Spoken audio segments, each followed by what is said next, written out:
put the record straight. I was part of ICSSR till last month, but as Professor Malhotra always says, once you are part of ICSSR, you are always part of the ICSSR family. So thank you for allowing me to deliver the welcome address. Before I start, we would like to thank and welcome our very senior and honorable Manya Sunil Ambekar ji, who is with us today, for his blessings, and he has taken out his valuable time and he has been there with us with his wisdom. Thank you, Bhai Sahab. I would also like to thank Professor Malhotra for partnering with us and hosting us today, ICSSR for organizing this program. We have esteemed panel today which will be taking this discussion and will be discussing various points of migrant laborers during COVID-19 pandemic. We have Professor Malhotra. I have been privileged to be part with Professor Malhotra in one of my discussions on national education policy, and I know he is very firm on data. So we are going to have a good data-based discussion today. Professor K. Badrinath, Emeritus Professor, IIMC. Professor Dipendranath Das, Dean Social Sciences, JNU. Dr. Chandrakant Rawat ji, Principal, Maharashtra College of Commerce, Pune. As per the data which is widely quoted, and I may stand corrected, around 65 million people are part of migrants from various cities, out of which 1/3, एक तिहाई इनमें से वो लोग हैं जो कामगार हैं. हम लोग रोज अपने आसपास सड़क बनते देखते हैं, घर बनते देखते हैं, फ्लाईओवर बनते देखते हैं, मगर कहीं ना कहीं छूट जाते हैं तो वो लोग जो इन फ्लाईओवर, इन घरों और इन सड़कों को बनाते हैं. ये वही लोग हैं जो ग्रामीण क्षेत्र से शहरों की तरफ आते हैं अपना और अपने परिवार का पेट पालने. कभी कभी एहसास नहीं हो पाता कि ये लोग किस स्थिति में शहरों में रहते हैं. 23 मार्च 2019 को जब देश में तालाबंदी हुई, 23 मार्च 2020 को जब देश में तालाबंदी हुई, क्योंकि एक वैश्विक महामारी थी तो देश में भी ऐसा निर्णय लेना पड़ा, और वो निर्णय ऐसे जल्द लेना इसलिए जरूरी था ताकि इन्फेक्शन ज्यादा से ज्यादा ना फैल पाए. ये तालाबंदी के दौरान कई सारी दिक्कतों का सामना आप और हम सब ने भी किया, परंतु एक जो बड़ी बात निकलकर सामने आई वो आई तालाबंदी के कुछ 4 या 5 दिन बाद, जब हम सबने ये देखा कि एक बड़ी संख्या में मजदूर, कामगार अपने घरों की ओर निकल पड़े.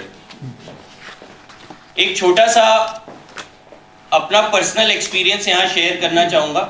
मैं करोल बाग में रहता हूँ, जहाँ पर सबसे ज़्यादा हॉकर्स और स्ट्रीट और रोज के ऐसे खाने के व्यंजन होते हैं.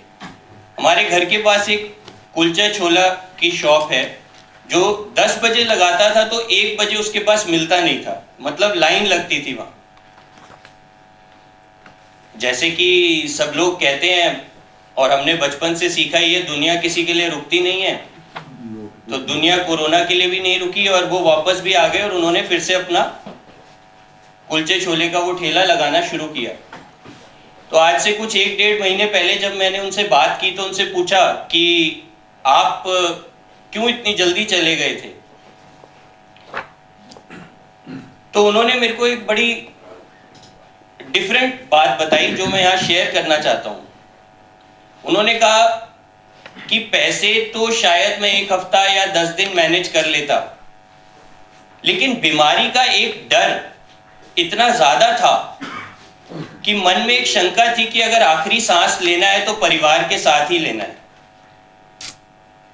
और ऐसे ही कई और लोगों से भी बात करके ये महसूस हुआ कि रोजगार का तो डर था ही, और दिल्ली जैसे या अन्य मेट्रो शहर में रहने का तो कहीं ना कहीं एक डर था ही, परंतु ये भी एक बड़ा डर था कि अगर ये बीमारी हो गई तो बचना मुश्किल है। इसलिए लोगों का ये मानना था कि अगर आखिरी सांस लें तो घर वालों के साथ ही लें। एक और बात जो बहुत दिल को छूने वाली उन्होंने मेरे को कही कि गांव जाऊंगा तो भूखा नहीं मरूंगा। मैंने कहा आपने ऐसा क्यों सोचा कि गांव में ही भूखा नहीं मरूंगा? इसका मतलब आज भी समाज में, शहर में कहीं ना कहीं काम करने की जरूरत है कि व्यक्ति के मन में ऐसी पीड़ा थी कि गांव में तो भूखा नहीं मरूंगा लेकिन शहर में भूखा मर सकता हूं। फिर उन्होंने एक और बात बताई जिससे कहीं ना कहीं दिल को तसल्ली भी हुई।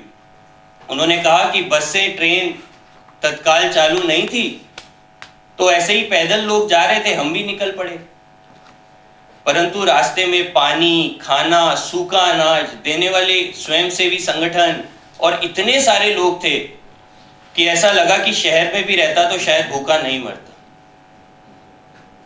इन बातों को देखकर दिल में एक बात आई जो कई बार कई जगह पर हमारे गुरु और हमारे मार्गदर्शन हमें बताते भी हैं कि अपना जो ये देश है भारत, ये सरकार केंद्रित देश नहीं बल्कि समाज केंद्रित देश है, और हर एक चैलेंज को एक अपॉर्चुनिटी में देखना, ये भी कहीं ना कहीं हम इस देश में देख पाए हैं।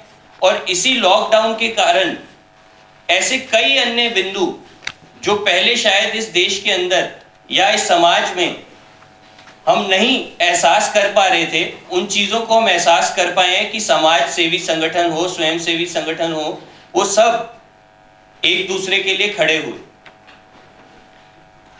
आप सभी लोगों का फिर से एक बार हृदय से स्वागत है आज की इस डिस्कशन में, और अंत में बस इतना ही कहना चाहूँगा कि मुझे पूर्ण विश्वास है कि आज के जो हमारे वक्ता हैं इन सभी बिंदुओं पर प्रकाश डालेंगे और एक सार्थक चर्चा से आगे का रास्ता तय करने की ओर हम जाएंगे, जहां पर अगर दोबारा कल को कोई ऐसी स्थिति आए तो हमारे कामगार, हमारे मजदूर भाई, हमारे ग्रामीण पृष्ठभूमि के कार्य करने वाले जो माइग्रेंट वर्कर्स जिसे हम कहते हैं, उन सब को कोई दिक्कत का सामना ना करना पड़े और उनके मन में ये विश्वास कहीं ना कहीं हम पैदा कर पाएं कि अगर वो गांव में रहें, शहर में रहें, कहीं पर भी भूखा नहीं मरेंगे। धन्यवाद।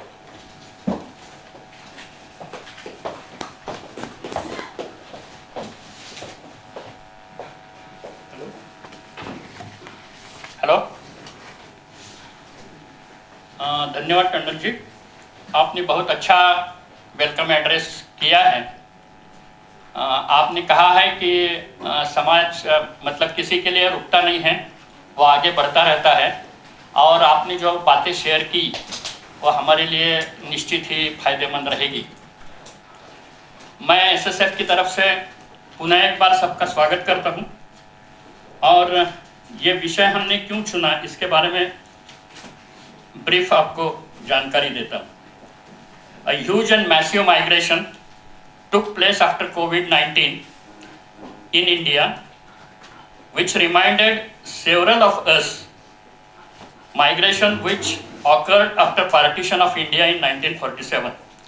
The only difference between 1947 and 2020 was the absence of violence, but all other human sentiments like fear, helplessness, anxiety, strong urge to survive were seen in both migrations.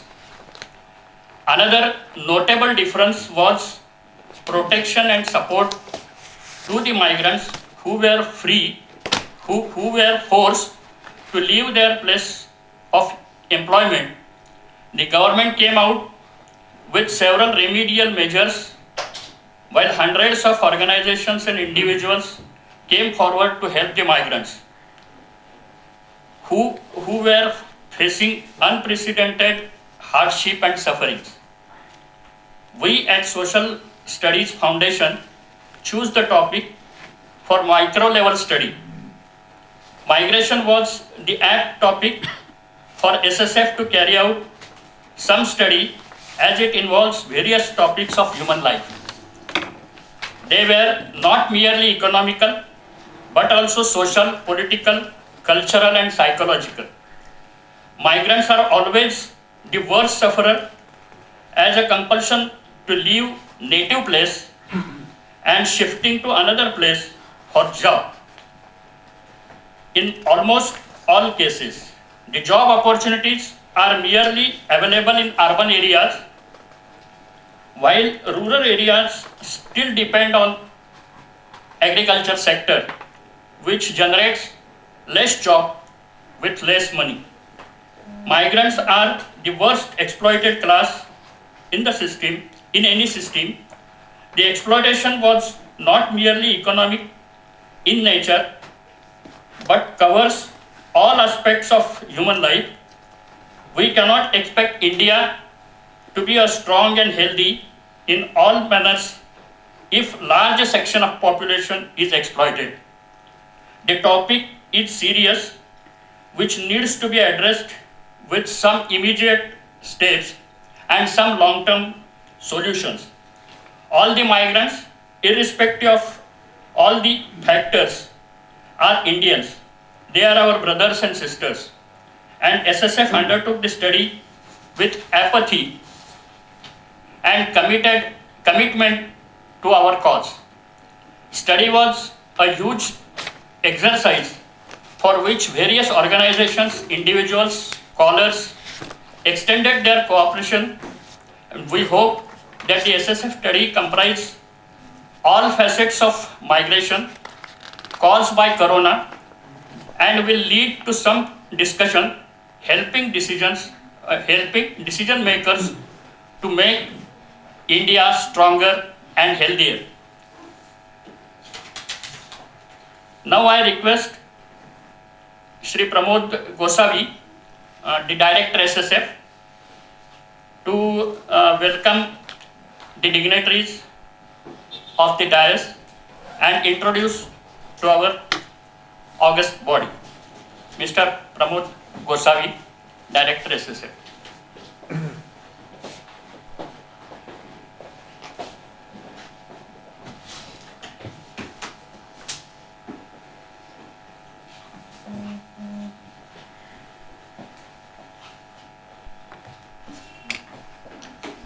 Namaskar.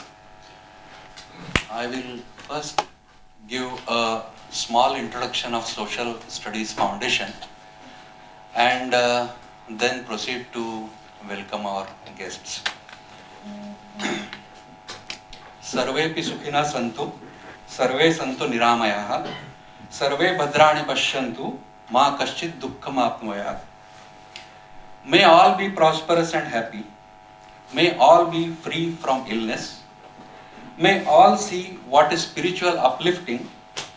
May no one suffer. Om Shanti Shanti Shanti. Social Studies Foundation is a Section 8 company registered under the Companies Act 2013. We are working with the prime objective of conducting studies and research in multidisciplinary aspects of the society, mainly focusing on various problems and issues of the socially discriminated and deprived classes of the Indian society.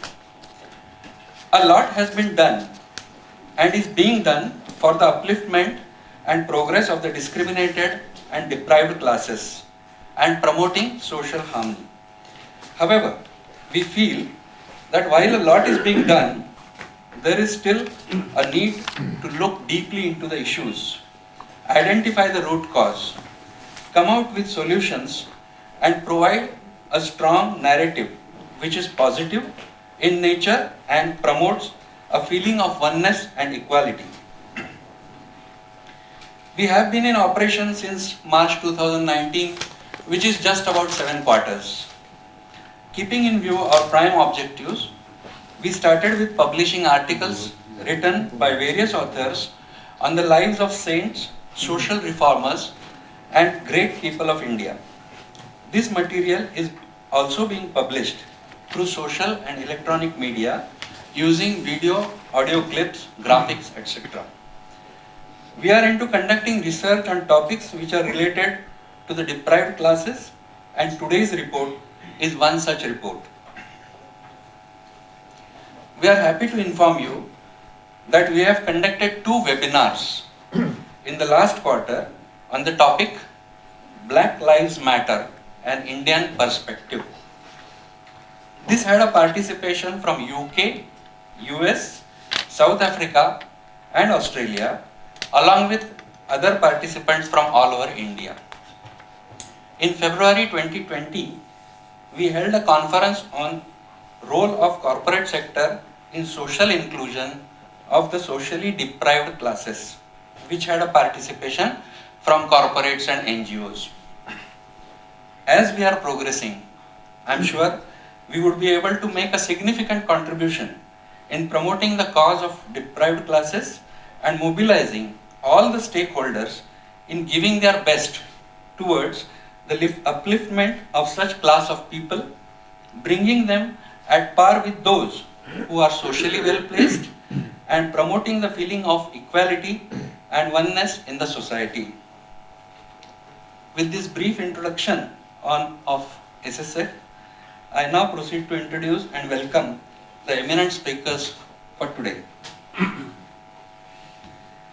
We are happy to have Dr. Santosh Kumar Mehrotra as our chief guest for today's program. He is a visiting professor, Center for Development, Bath University, UK.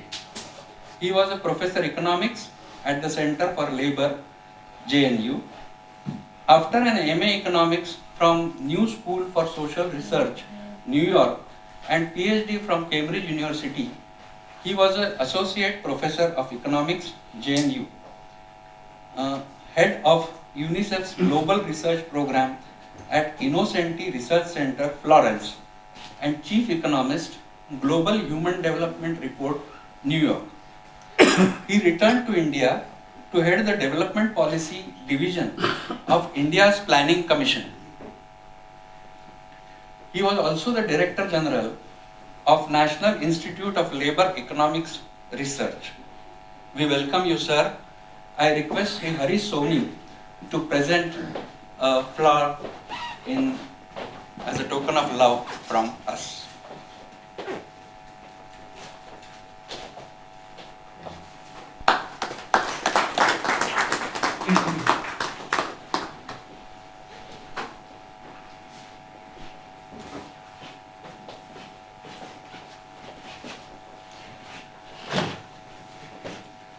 We now welcome Deependranath Das, Dean, School of Social Sciences and Professor in the Center for Studies of Regional Development, JNU. He is involved in the teaching for more than 20 years. His specialization is in urban growth, migration, remote sensing and GIS. He teaches several courses on migration and urbanization in MA, MPhil, PhD programs in the university. He has several publications made on the issues of labor, migration, urban growth, etc. in national and international journals of repute. We welcome you, sir. Thank you very much. Today we have an eminent personality from the media. We have in panel Shri K. A. Badrinath, who is a senior journalist, writer, TV and radio panelist based out of New Delhi.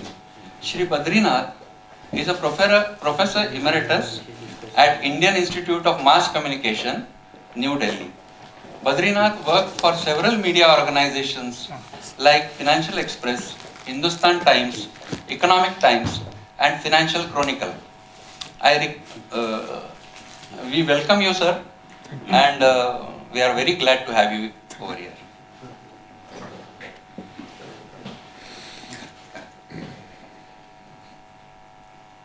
We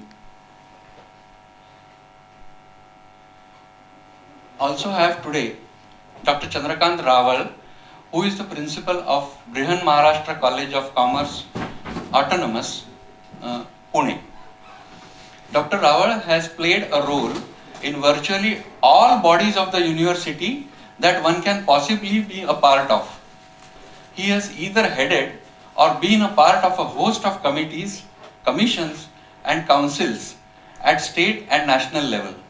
Dr. Rawal has had the honor of attending the 6th Ministerial Conference of World Trade Organization held at Hong Kong and has visited many countries for academic work.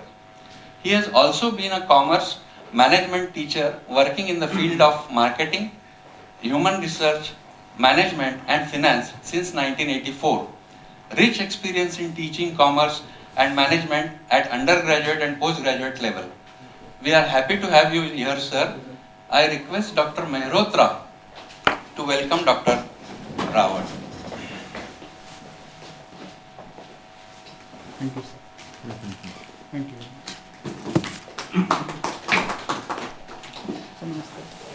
And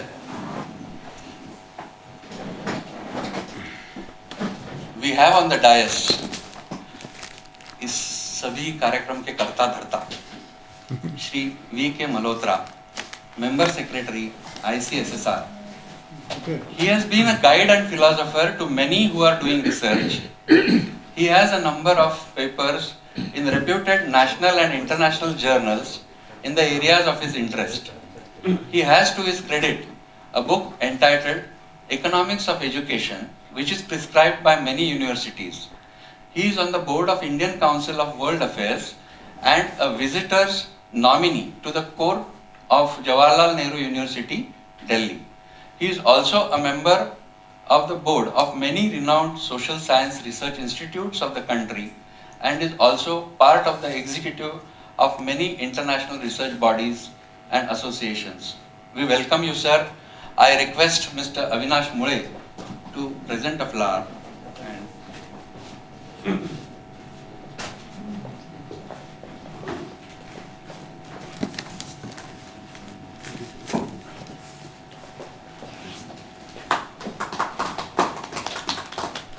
Thank you all, and I now hand over the mic to Hariji.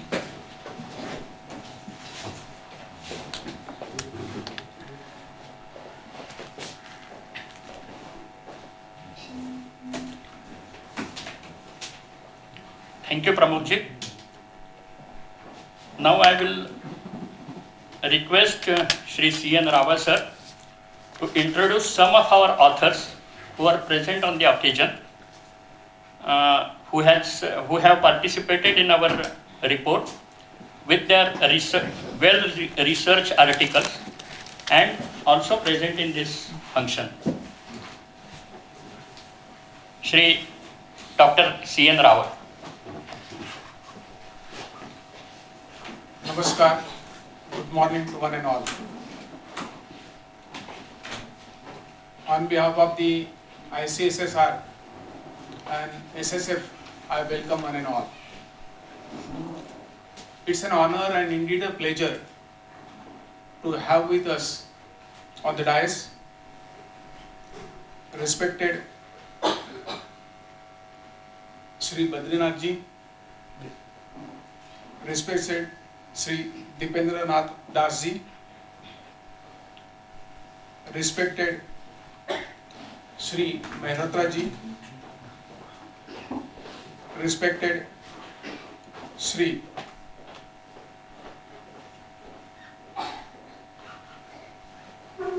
and all the eminent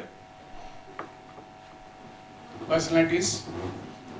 We have with us Shri Sunil Ji Ambekar, Abhishek Ji Tandon, my all colleagues from the SSF, professors, authorities from the social forums, and all brothers and sisters. आप सभी को मैं सादर वंदन करता हूँ.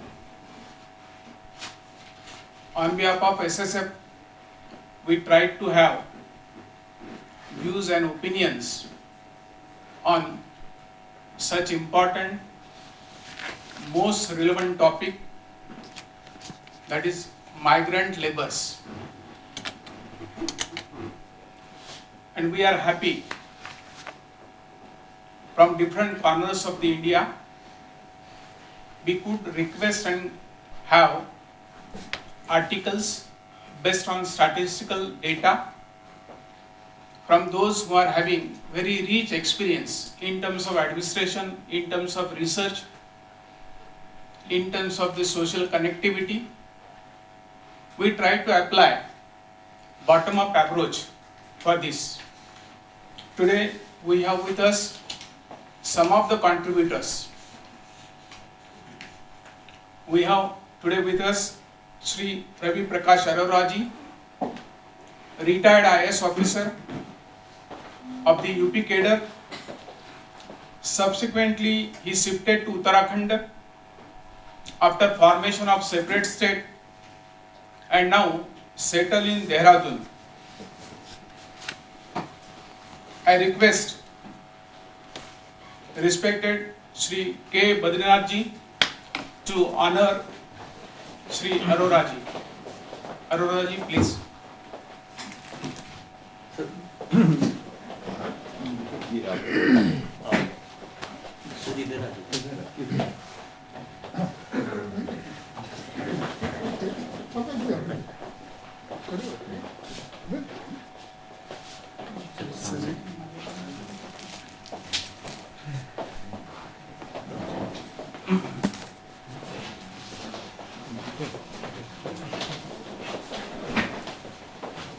Then we have with us Sri Sanjay Paswan ji, ex-Union Minister. Now he is an MLC of the Bihar. I request Sri Dipendranath Das ji to honor Sri Sanjay Paswan ji.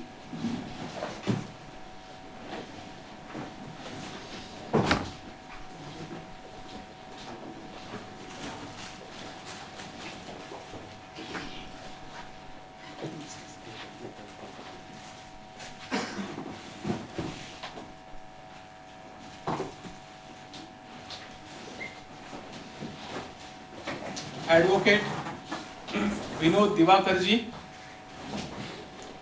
practicing advocate in Supreme Court, Additional Advocate General, Uttar Pradesh. I request Honorable Sri S.K. Mehrotra ji to honor Divakar ji.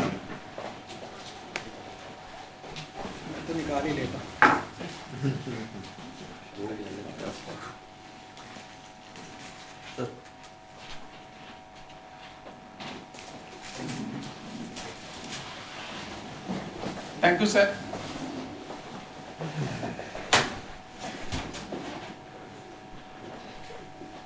So again, welcome to this discussion. As Tandon ji has started with an remark to talk about most marginal section of the society, that is migrant workers. And Harir ji has explained the role and functions of SSF. It's a high time to talk about this important, most relevant topic. We all are passing through a transition stage. COVID-19 has affected almost all sections of the society, where it is the government, industrialist, small businessmen, traders, even all sections of the society, and all are affected. The frequency of the impact is little different, but who is mostly affected is already marginalized workers, migrant workers. There are different issues and there are different dimensions to this topic, this subject. There are issues related to health, related to food, related to education, related to child care, related to safety, related to their transportation, communications, and overall well-being of these marginal workers. So at SSF, all the board directors thought to discuss, to work on this topic.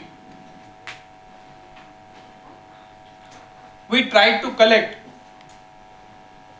a research article from eminent authors from different corners, based on primary data, based on secondary data, and as many as more than 10 articles are included in the report. Similarly, we all are aware different NGOs have worked significantly during this COVID-19 situation. And because of the contribution of these NGOs, we could minimize, reduce to a large extent the pains of marginal workers or the migrant workers. So we have contacted 6 NGOs who are working in the society since many years in different sections, and we have requested them also to contribute for this report. So based on this report, certain specific recommendations are made to the Government of India. As we all are aware, and as Mr. Tandon rightly pointed out, data is very important. And now the world is talking about data-driven decisions. So there is a need to have authenticated data. And unfortunately, during this pandemic situation, which was unprecedented, adequate, reliable, rational data was not available. So in this report, we have made a specific suggestion related to building data about the migrant laborers from both the corners, from the source state from which the migrants move to other places in search of education, in search of employment, in search of livelihood, and destination state wherein these workers visits in terms of in search of employment. So data is a basic thing, and then authenticated data is required. So we have emphasis to have a separate department, a separate cell, wherein data will be collected from all possible sources, write it from the Gram Panchayat level to the district level and then state level. And we are of the opinion that this data will be used for policy making decisions. Data will be used to make available all essential trainings, maybe related to skilled, unskilled, semi-skilled, maybe related to upskilling them in tune with the time and technology. So the first important suggestions which we have incorporated into this report is about building a data bank and establishing a separate cell for migrant workers information cell. Second important thing which we have stated in our report is related to unique ID number. We all are aware that Aadhaar cards are nowadays used for all government schemes and benefits. We are of the opinion that there is a need to have unique ID number which possibly will be used for the ration cards. We believe that one number, one ration card, one nation, one ration card. Because most of the migrants faced problems and difficulties related to their daily survival. So providing them at a very subsidized rate essential commodities is very much essential, very much required. So this unique ID code, a number, will be linked with the ration cards and which will be used throughout the India. So wherever workers shifts or migrates, they will be able to access, they will be able to get the benefits of the government schemes. There are many suggestions which we have incorporated. One important another thing which we have mentioned is there are various laws, rules, regulations and provisions related to labor. And then all the ministries, majority of the ministries are working for the same. There is a need to have one integrated legal provisions or law or an act whereby these workers will be benefited and possibly will be able to make their survival little smooth comparatively. So there is a need to integrate different provisions of the act which are working and functioning under different ministries. Every ministry is working, but they are working differently. Possibly they are working in isolation. So there is a need to integrate them, and that this legal framework need to be revised, need to be added, need to be amended, so that in due course, when such occurrences will occur again, this will be benefited to you. I will be concluding shortly by mentioning one more point, because we are open. We believe that this is possibly the first attempt in India wherein we try to collect the views, opinions in the form of the report.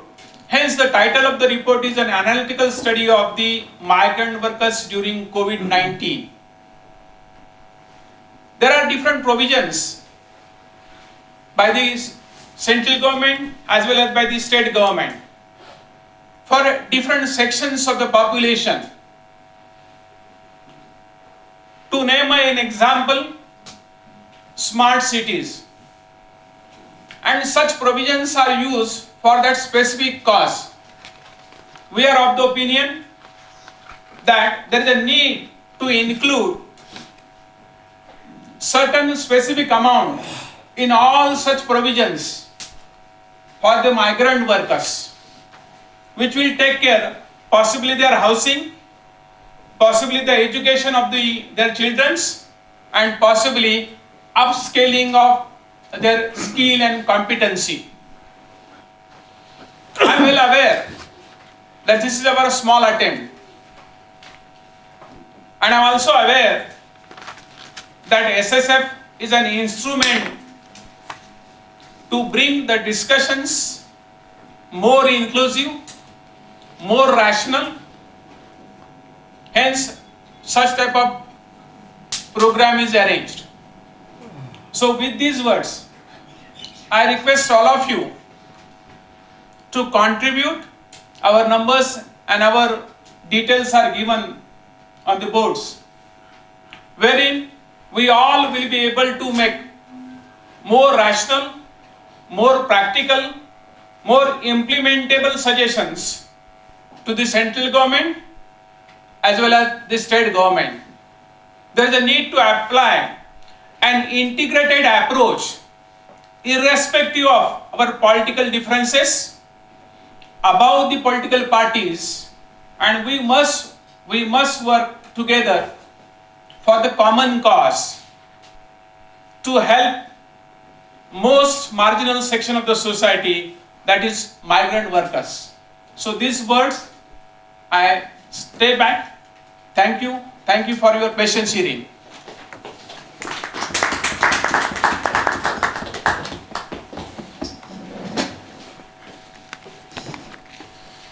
धन्यवाद रावत जी। एक तरह से रावत जी ने panel discussion की शुरुआत की है। अपने पैनल में टोटल 3 स्पीकर हैं। मैं अभी श्री के बद्रीनाथ जी को अनुरोध करता हूं कि वो इस रिकमेंडेशंस पर अपनी राय रखे। आदरणीय श्री के बद्रीनाथ जी। ओके सर, ठीक है।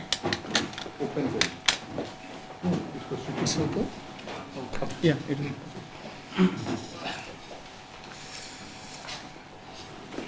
friends, it's a honor to be in this august house of respected and learned colleagues, professors and teachers, and this gave me an occasion to recollect what all happened during the COVID-19. Before I launch the discussion, I had little time to go through the report and see how things have piled up. Seems to be one of the best studies I've come across at the subject. There have been the left, the right, the centrist kind of views relating to labor issues in general and the impact of COVID on the workforce as such. Very interesting, especially Sanjay ji has put in very good, Dr. Sanjay Pashwan has done a fantastic job on the copy. And then except for some syntax errors and grammatical mistakes, which we can always, it's can be done. But as such, the copy and it's a full, 360 degrees evaluation of the issue that we are trying to put together. This seems to be the first impression that I get across the work that has been done. Fantastic work done by the the Social Studies Foundation Pune. My congratulations to the team. Second issue that comes across is it would be helpful, sir, if a bibliography of the references is given. It will be easy for us to cross-check or even help us study better on the issue. Third part, the executive summary as such, which would obviously reflect in your recommendations perhaps, or if we can get the crux of the range of views that we have in the report into the executive summary leading to the recommendations, perhaps that will be more useful, and it is a doable action plan when we push it with the policy makers. And I've also gone through your recommendation sheet where a lot of interesting points have been made, which have been put together by my colleague. In this case, my little exposure with the Labour Ministry as a reporter, as an editor and as a communicator, my guess is, Labour Ministry has some data, but not the full data, and it is scattered across, and it's in bits and pieces which we need to integrate. Perhaps what we can do at SSF is develop a model where we can integrate this data from different sources and put it together as an independent body which will help us in planning our policy further. This seems to be one observation which I would like to right away make. The second issue is states have their own numbers. The state numbers normally do not match with what we have in the Shrama Shakti Bhavan. So, how to bring about some kind of a uniformity and a model where we can integrate this data is one challenge that is there for all of us. Third part, from the academic point of view and practical implementable solutions that we can think for the labor as such, labor force or the workforce as such, is you have made 2 points about gram panchayat level data as well as the a block level data that can be collected.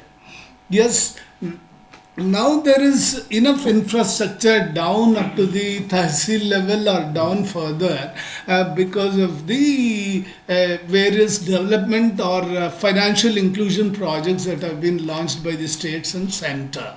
So what we can perhaps do is find resources at that level who are very independent and who can give us enough on the spot or on the field information on the this thing. Two important experiments seems to have been done, which perhaps we can think about is apart from the data I'm talking about, is the commission that was set up by or was being set up by Uttar Pradesh for the migrant workers. And the registration part you have already talked in the report. But my guess is that will these commissions work? What should be the mandate of these commissions is an interesting issue. See, because of the political diversity, how Maharashtra has reacted to this is very significant. For the simple reason, Maharashtra says I can do with or without the UP and Bihar labor. Karnataka's chief minister had to virtually plead, going to each train saying that please don't leave Bangalore, otherwise we will be stuck with our real estate projects. So these experiences give us a little bit of a larger picture as to how we deal with our workforce, especially in pandemics like this. Then I have small and medium enterprises, Make in India, skills development. These are the 3 issues that you have identified, sir. My immediate reaction is that Make in India is a very grand concept. My guess is after the incentive-based scheme that the central government has introduced, a lot of companies have come in. But can we take these companies downwards, apart from keeping it just to metros or elsewhere? I'll give you one simple example is the Kia Motors, where it has gone into the most driest and drought-prone stuck district of Andhra Pradesh, that is Anantapur, and it has gone down further. So perhaps this gives an indication to us that in case we can take the Make in India campaign to go rural, perhaps is one way of looking at the subject. And then skills development, I'm sorry to say, but skills development has become a big scandal, perhaps. The companies just write numbers, and most of the skills development centers have become money-making machines. And the money that is clearly given by the governments have been misused. So we need to, as academics, we need to think of the ways how we can plug this, a scandalous, leakage of public finance this needs to be thought out, and perhaps we can develop somewhere a model where skills development is target oriented. Normally what happens is in most of the skills projects, it should lead to employment. It should lead to enlisting yourself as a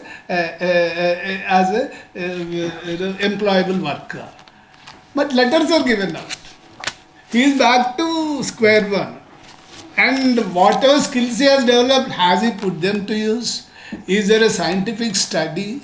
Maybe, sir, ICSSR will do a good job of this great subject. And I remember that even in Maharashtra, there have been different cases where you will have only Farji registers and there is no labor whatsoever doing anywhere. And the commission agents, then the labor contractors, and even the district administration come hand in glove, and then the money is skimmed away.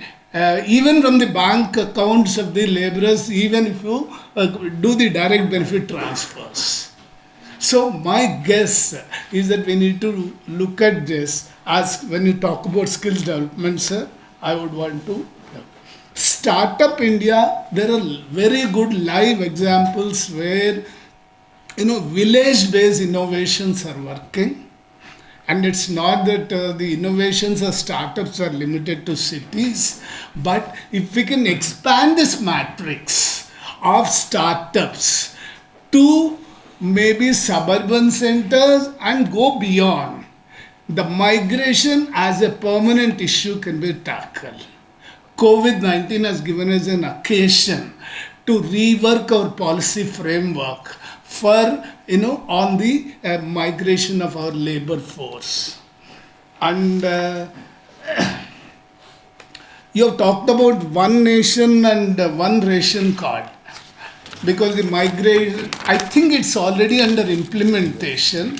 If I recall, it should be in November or December, this project needed to be completed. If I recall the Prime Minister's address from the ramparts of the Red Fort on August 15th, my guess is that this is perfectly all right. But will the Bihar से मोतिहारी में कहीं जाके या महाराष्ट्र के किसी area में जाके मोतिहारी का लेबर भाई वहाँ जाके रेशन पूछेगा तो देगा क्या? सर हम एंटाइटल होने के बाद भी देंगे नहीं देंगे? How do I ensure this is a key systemic issue? Yeah.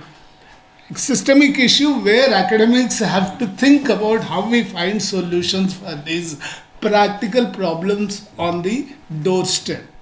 This seems to be one issue. Along with the one nation and one ration card, can we have a portable election card?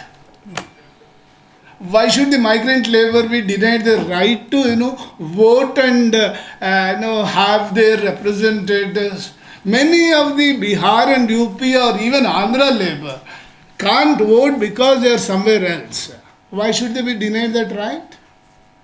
So can we have a portable election card or a voting rights card which we can do? In many of the Western countries we haven't. We will have to find solutions for that through our research work. Now coming to the issue as such, I will only take 2 minutes and then after that we could go on. I was reading through a Indian Journal of Labour Economics. They published an article on October 20th. The vulnerabilities have been already pointed out in the report, sir. Vulnerabilities have been pointed out, and also the economic and social structures where there's a lot of inadequacy has been pointed out. But my guess is that most of the economic models that we are looking at today is for the static population. Can we have an economic model for migrating population is an issue. Why I bring this is, sir, because I've covered about 22 budgets in this country. See, right now your budget is about 30 lakh crores. when we were students, and every year it is increasing by about 8 to 10% spendable resources. If that is the case, how much of this money will go to the migrant force or migrant workers or their families is an estimate we need to have from the governments. Or we can do some, tabulation on this issue and make it, since anyway the budget is coming on March 1. So before that, in case we can give our recommendation to Madam Nirmala Sitharaman, saying that, look, this is what you need to look at, make a starting somewhere. Use this huge workforce as an asset rather than a liability. And we can, multiply our, resource building because of the, let us not see them as some, mechanical replacement for a factory, a machine or something. They are human beings, they are families. They are part of our society. Dealing with them from a humanistic model perhaps is what we need to think about. Then, see, even when United States was, in the formative stage, it was all built because of the, migrant labor. England has gone, UK has gone, Great Britain has gone through this process.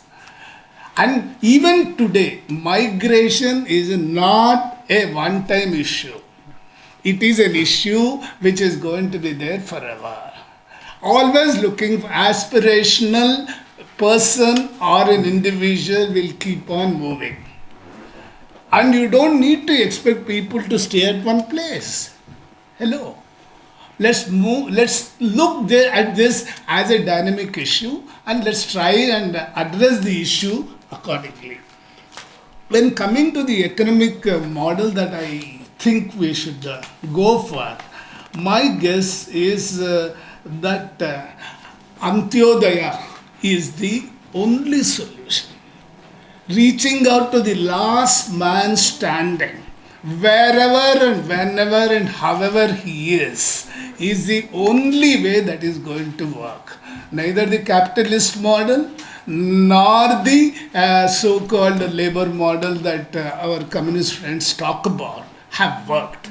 Even in China, it has not worked, and you have seen huge migration out of cities, either because of pollution or because of lack of, opportunities, or because of several other socio-economic factors. There has been movement. Russia, you have seen it. You have seen it in Vietnam. You have seen it in Cambodia. You have seen it in several countries. Venezuela, which is supposed to be the bedrock of, the so-called labor-linked rule. Where are we there? So point I'm trying to say is that we need to have a dynamic economic model which addresses the key issue of migrant labor as a dynamic force, and it has to be recognized as a one big force and an asset. Skilling them as they are on the move is an issue which we need to think about.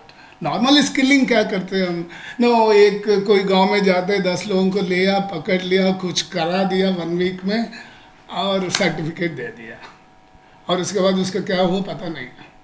So point I am trying to make this needs to be address the way we are thinking. Thank you gentleman and ladies.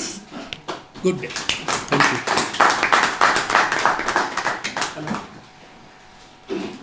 धन्यवाद बद्रीनाथ जी. आपने जो valuable suggestions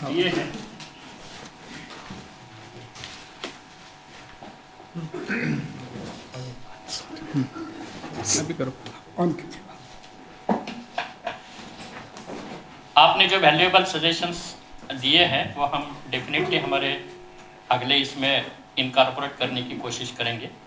धन्यवाद बद्रीनाथ जी. अभी मैं अगले speaker Shri Dipendra नाथ दास जी को अनुरोध करता हूं कि वो अपने विचार इस बारे में आपके सामने रखें. श्री दीपेंद्र नाथ Das ji.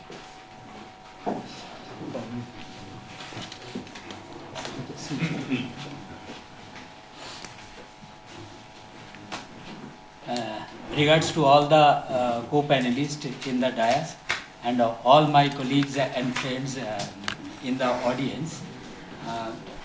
I got chance actually to go through the report. I'm happy that the report is very, very concise, and it has tried to incorporate all the issues, though it has not been able to elaborate, and if it had been elaborated, I think it could have gone more than 1,000 pages. So within less than 200 pages it has tried to, but the major issues, whatever are very, very relevant, those have been covered. And I am happy because I am a very keen student of population studies, and some of my colleagues are also here, and we know that in India 2-3 institutions are there which are very, very famous and doing effective research on population, that International Institute of Population Science in Mumbai, and in our JNU, the Center for the Study of Regional Development, they are also effectively participating in population studies. So when we talk about the data issues, it has come up actually, and it is very difficult to think that how to capture the data, because several issues are there. When we talk about migration and the migration data and other than migration data, there is a huge difference. That in demographic we usually take several sorts of data. The migration data, characteristically it is a flow data. When we talk about the flow data, then it becomes very, very complex. When it is event data, if we take about the birth, death, then skill or the occupation, any sorts of things actually, so those data are different than the flow data. As soon as we are saying the flow data, so the complexities rises, as people have thought of, that it has a source, it has a destination. In the process of from source to destination, there is a time, and each and every moment actually it is creating certain phase which can also be a data. And I am really puzzled actually that many people, those who are dealing with the migration issues, there are very little expertise to understand the phenomena of migration. And I started my career with the work in Census of India, Ministry of Home Affairs. For more than 6 years I served there, and I have seen actually the people, those who are working, even the higher authority, those who are dealing with the issues, they think that the administrative part is very, very important, but the academic part or the issues of the data, I am sorry to say that many people do not actually understand. And when they do not understand it, then the things become very, very mechanical, as it has been prescribed, without understanding the objective, without understanding the further usage of the data. Some things are being collected and produced and disseminated for the users, and the effect of it, the way we get it, many a times the things are not. So very, very effective, those who understand the issues, those who can give effective suggestions to the complexities, those sorts of people in the involvement of creation of the data is little actually. Sometimes we think that the great economist or great statistician, if we want and just giving the messaging of the data or with certain estimations and certain manipulations, we can give the correct figure. Many a times it is not possible, because the origin of the data itself is not understood properly, and the way it has been captured, whatever we make, that will not be fruitful. Many a times our studies are not becoming fruitful or effective in the phases of implementation because of that problem. The data issues have been raised time and again in several chapters of this report. I am not going in a very structured way. I had gone through the step by step, and I took out the points the report has highlighted. I like to discuss all these things. So data is a very, very complex issue, and the expertise to understand the data and how it is being created and what are the complexities, what are the objectives for which we like to capture the data, and keeping the implementation problems actually, those aspects also to be in the data collection process. Otherwise, the published data is very, very difficult to, even the data whatever census collect is not having so much of complexities. We know 2011 data related to migration, it has come 2018. Maybe some other issues are there, and always we have seen that census takes 5, 6, 7 years, even after full digital capturing of the data and publication. It took a lot of time because many issues are there. Now, if we see the pattern of migration, the report has captured very well actually, particularly Krishna Rao, he has given that we have seen the visual of the migration when during the COVID, how it had happened actually. Academically, we used to discuss from this state to this state it is going, this is the flow, this is the strength of flow, this is the level, so source, destination, many analyses were there. But if we think that during COVID, it had given a kind of portrayal how the things are happening. We have seen that a huge flow of migration are coming from the west, they're moving towards the east, or the huge flow of migration coming from south, they are also trying to converge towards the east in the states of Uttar Pradesh, in the states of Bihar, Jharkhand, West Bengal, Assam, and the portrayal of their things of what they have faced the problems in their transition from one place to destination to source. So the thing has given us a very important thing to understand why it is happening. We have seen that Maharashtra, Gujarat, or Tamil Nadu, Karnataka, then Kerala, partly Haryana, Punjab, these are the states which are receiving migrants from these actually source areas, and they are going actually. So the important thing, many a time we think that the certain words are being pronounced by our government, and this is a kind of popular words or buzzword. It's not like this. This migration portrayal has given us the feelings that look east policy. When our Prime Minister says that look east policy is very, very important actually.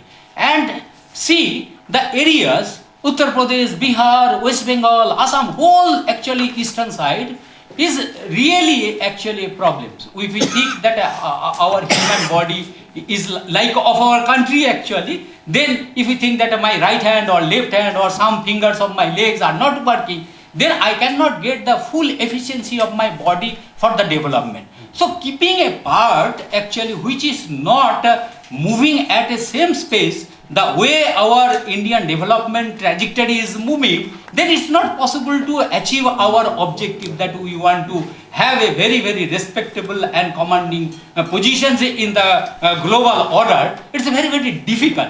And it is very problematic to think that when we talk about the state of Uttar Pradesh, that we say that political nucleation is in Uttar Pradesh. It has given so many prime ministers. Even if you see the Raebareli, one of the poorest district of Uttar Pradesh, why has it happened so? 6, 7 prime ministers have come from that state. Then we are not asking why this problem is happening. Bihar, it has actually pumped so many migrants all over the India. But still, if we see that they should have done it, like UK, if we think about the 17th century, 18th century, it went out all over the world, and today their GDP is very, very negative, but it's a very, very rich country. Why it has happened actually? Accumulating so many resources from several parts, they have also contributed in the homeland. But what is the problem of Uttar Pradesh, Bihar? They have pumped actually so many migrants all over the country, but still in their origin, it's really pathetic. We need to see it actually. Certain political, certain social, certain economic aspects are there in spite of having so much control over the democracy and so much participation in all the decision making program. Why the problems are coming up? So the attitudinal and other things, we need to think it, and particularly the lookist policy, it should be. Okay.